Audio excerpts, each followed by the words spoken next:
Dikutip dari laman resmi Bank Indonesia, inflasi secara sederhana diartikan sebagai kenaikan harga secara umum dan terus-menerus dalam jangka waktu tertentu. Kenaikan harga dari satu atau dua barang saja tidak dapat disebut inflasi, kecuali bila kenaikan itu meluas atau mengakibatkan kenaikan harga pada barang lainnya. Nah, kebalikan dari inflasi disebut juga yaitu deflasi. Sementara itu, Badan Pusat Statistik mengartikan inflasi sebagai kecenderungan naiknya harga barang dan jasa pada umumnya yang berlangsung secara terus-menerus. Jika harga barang dan jasa di dalam negeri meningkat, maka inflasi mengalami kenaikan. Naiknya harga barang dan jasa tersebut menyebabkan turunnya nilai uang. Dengan demikian, inflasi dapat juga diartikan sebagai penurunan nilai uang terhadap nilai barang dan jasa secara umum. Selanjutnya, mengapa terjadi inflasi dan apa sih penyebab inflasi? Nah, seperti yang kita ketahui, inflasi tidak akan terjadi jika tidak ada penyebabnya. Oleh sebab itu, pada video ini kami akan menjelaskan mengenai penyebab dari inflasi. Ada 5 penyebab dari inflasi, diantaranya yaitu yang pertama, inflasi karena permintaan, di mana semakin banyak permintaan masyarakat terhadap suatu barang, sedangkan penawaran masih tetap, menyebabkan harga barang menjadi naik. Yang kedua, banyaknya uang yang beredar, di mana jika uang yang beredar semakin banyak, namun jumlah barang yang tetap, maka harga barang akan menjadi mahal 2 kali lipat. Yang ketiga, kenaikan biaya produksi.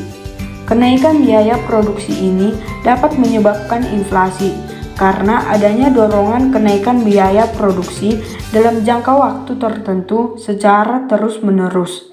Yang keempat, inflasi campuran. Nah, inflasi campuran ini terjadi akibat kenaikan penawaran dan permintaan, di mana terjadi ketidakseimbangan antara penawaran dan permintaan menyebabkan inflasi. Yang kelima, inflasi karena struktural ekonomi yang kaku.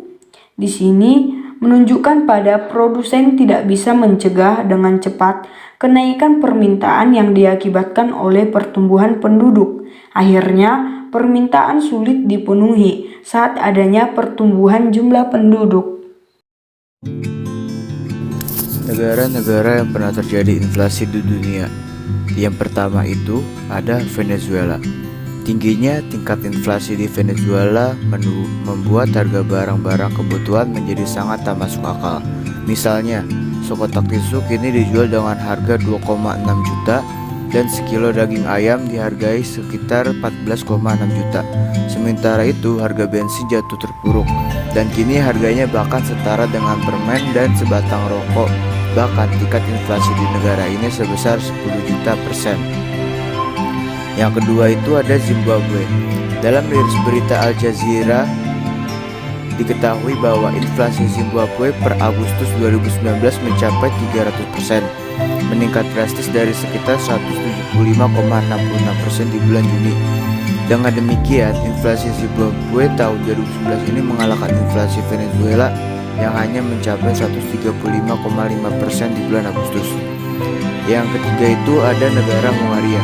Hungaria mengalami hyperinflasi pada tahun 1946, di mana tingkat inflasi harian mencapai 207% dan harga naik 2 kali lipat setiap 15 jam. Pada Juli 1946, inflasi di Hungaria bahkan mencapai 41.900 triliun % dan merupakan episode terburuk yang pernah terekam sejarah. Dampak positif bagi perekonomian negara. Contohnya, terhadap pendapatan masyarakat dalam bekerja. Inflasi yang terkendali bisa mendorong pengusaha untuk memperluas produksi, sehingga meningkatkan perekonomian suatu negara.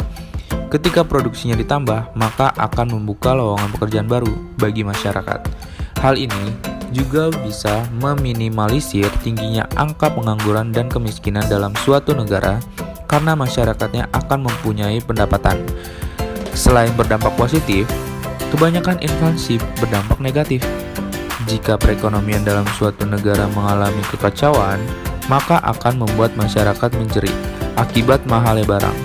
terutama bagi masyarakat yang mempunyai penghasilan tetap seperti PNS, pegawai swasta, polisi, dan lain-lain. Dengan adanya inflasi, harga-harga barang akan naik, sementara pendapatan atau gaji yang mereka terima tidak ikut naik. Lebih jauh, ini berarti inflasi bisa menurunkan tingkat kesejahteraan rakyat karena daya belinya yang semakin rendah. Selain itu, dampak yang akan dirasakan langsung yaitu ekspor barang akan menurun drastis. Menurunnya ekspor barang disebabkan oleh mahalnya barang. Jika ekspor barang berkurang, maka akan menyebabkan pendapatan negara berkurang. Dampak lainnya yaitu akan terjadinya kekacauan ekonomi di suatu negara. Cara mengatasi masalah inflasi. Yang pertama, kebijakan moneter. Kebijakan moneter adalah segala bentuk kebijakan yang diambil pemerintah di bidang moneter atau keuangan yang tujuannya untuk menjaga kestabilan moneter agar dapat meningkatkan kesejahteraan masyarakat. Kebijakan moneter meliputi kebijakan penetapan persediaan kas, kebijakan diskonto, dan kebijakan operasi pasar terbuka. Yang kedua, kebijakan fiskal. Kebijakan fiskal adalah langkah untuk memengaruhi penerimaan dan pengeluaran pemerintah. Kebijakan itu dapat mempengaruhi tingkat inflasi. Kebijakan fiskal antara lain menghemat pengeluaran pemerintah dan menaikkan tarif pajak. Yang ketiga, meningkatkan produksi dan menambah jumlah barang di pasar. Yang keempat, menetapkan harga maksimum untuk beberapa jenis barang.